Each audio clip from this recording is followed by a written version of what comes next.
এ একটা point, suppose এ তুমি এ একটা পয়েন্ট।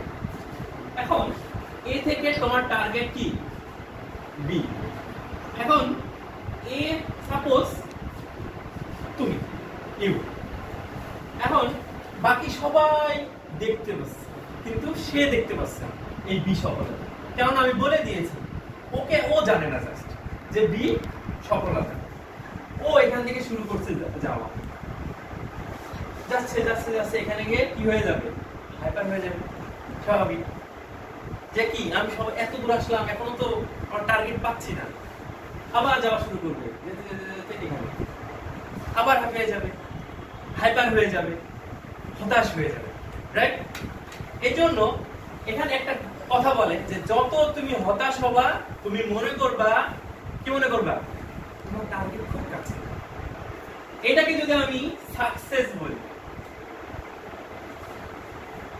এটাকে কি বলি, সাকসেস বলি, তাহলে এই যে হতাশা যত বাড়ছে সাকসেস তত কোথায় আসছে, কাছে আসছে, রাইট? দেখো হতাশা বাড়ছে, এ যত যাবে হতাশা বাড়বে, কিন্তু কেননা সে টার্গেট পাচ্ছে না, মানে টার্গেটকে যে কি করতে পারে, রিস্ক করতে পারছে। তার মানে হতাশা যত বাড়ছে টার্গেট তত কাছে আসছে, কিন্তু ওর কাছে তো ফিল হচ্ছে না, ও কি হচ্ছে, আরো হতাশ হয়ে যাচ্ছে, না আমাদের আজকেও হলো না, আজকেও হলো না, এরকম করতে করতে যাচ্ছে। কিন্তু তুমি কি বলছো, আরে এটা খুব টার্গেট তো খুবই কাছে। এখন যদি ও এখানে যাওয়া বন্ধ করে দেয়, ওর ফোকাস সরাইয়ে দেয়, তাহলে কি হবে, টার্গেট রিচ করতে পারবে। কিন্তু তুমি কি বলবা, আরে বোকা কুল, আর একটু গেলেই তো হতো, কারণ তোমরা কি টার্গেট দেখতে পাচ্ছ, রাইট? রাইট?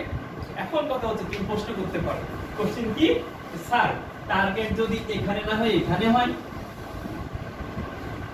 হতে পারে। আমি তো বলে দিচ্ছি টার্গেট এখানে, কিন্তু না এটা রং হয়েছে, এটা রাইট হয়েছে।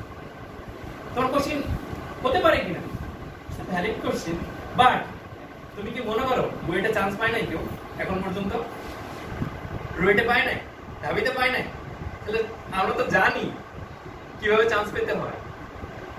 তাহলে টার্গেট মিস মানে ওয়ে ভুল হওয়ার কোনো সম্ভাবনা আছে বলো? ওয়ে নাই তো, ওয়ে মানে ভুল হওয়ার কোনো সম্ভাবনা নাই, এইটাই ওয়ে।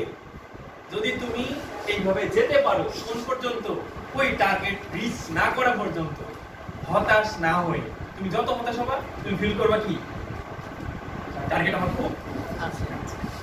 আর একটাই লক্ষ্য কি, ফোকাস। কি রাখতে হবে, ফোকাস, টার্গেটে ফোকাস। এখন স্যার একটা কথা বলছে, ফোন কম রাখা, ফোন কম। আচ্ছা তোমরা কি জানো এই যে প্রতিনিয়ত রিলস এভাবে করে না, এভাবে করে করে রিলস দেয়, একটার পর একটা নতুন স্টোরি, একটার পর একটা নতুন স্টোরি, একটার পর একটা নতুন স্টোরি। এতে কি হয় ব্রেনে, তোমরা জানো, নতুন করে ব্রেনে প্রোগ্রামিং আসে। এখন তুমি ব্রেনকে যেভাবে ইউজ টু করবা সেভাবে ব্রেন কি হয়, ইউজ টু হয়। এখন তুমি যদি নতুন নতুন গল্প শোনাও ব্রেনকে, ধরো 1 মিনিট পর পর নিউ স্টোরি কিনা, সম্পূর্ণ নতুন একটা স্টোরি আসছে না, তুমি একটা রিলস দেখছো তারপর আরেকটা নতুন আসছে কিনা, আসছে। তাহলে ব্রেন ইউজ টু হচ্ছে কিভাবে, নতুন নতুন পেয়ে। এখন নতুন প্রোগ্রামিং যখন একটার পর একটা আসে, একটার পর একটা আসে, একটার পর একটা আসে, তখন ব্রেন ইউজ টু হয় কি, নতুন নতুন পেতে চায়, নতুন নতুন গল্প শুনতে চায়, নতুন নতুন কি হচ্ছে, মানে কি হয়ে, মানে উদ্গ্রীব হয়ে যায়। বুঝতে পেরেছো? এখন তুমি যখন এইরকম করে তোমার ব্রেন ইউজ টু হবে, তখন ওই ছেলে ওই মেয়ে কখনোই পড়াতে মন বসাতে পারবে। কি জন্য, ওই একই টপিক তোমার পড়তে ভালো লাগবে না, নতুন কিছু চাইবে।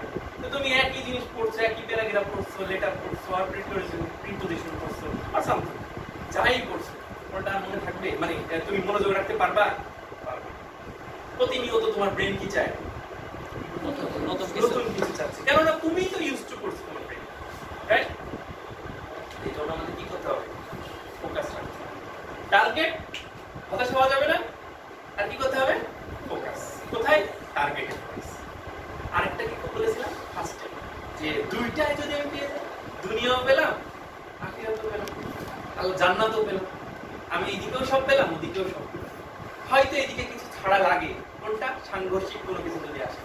যদি আল্লাহ তাআলা বলছেন, যেটা বলছেন সেটার সাথে যদি কোনো সংঘর্ষ হতে চাই, কোনটা আমাকে বেছে নিতে হবে? আল্লাহ তাআলা যেটা বলছেন সেটাকে বেছে নিতে হবে। আর যদি আল্লাহ তাআলা যেটা নিষেধ করছেন সেটা কি করতে হবে? ছেড়ে দিতে হবে। যদি আমি না ছাড়ি তাহলে আমার কোনটা মিস হয়ে যাবে? আশা করি বুঝতে পেরেছি। আর এই দুই সফলতা পেয়ে যাব কিভাবে? ফোকাস, টার্গেটে কি করে রাখতে হবে? ফোকাস রাখতে হবে। আল্লাহ তাআলা আমাদেরকে তৌফিক দিন। আসসালামু আলাইকুম।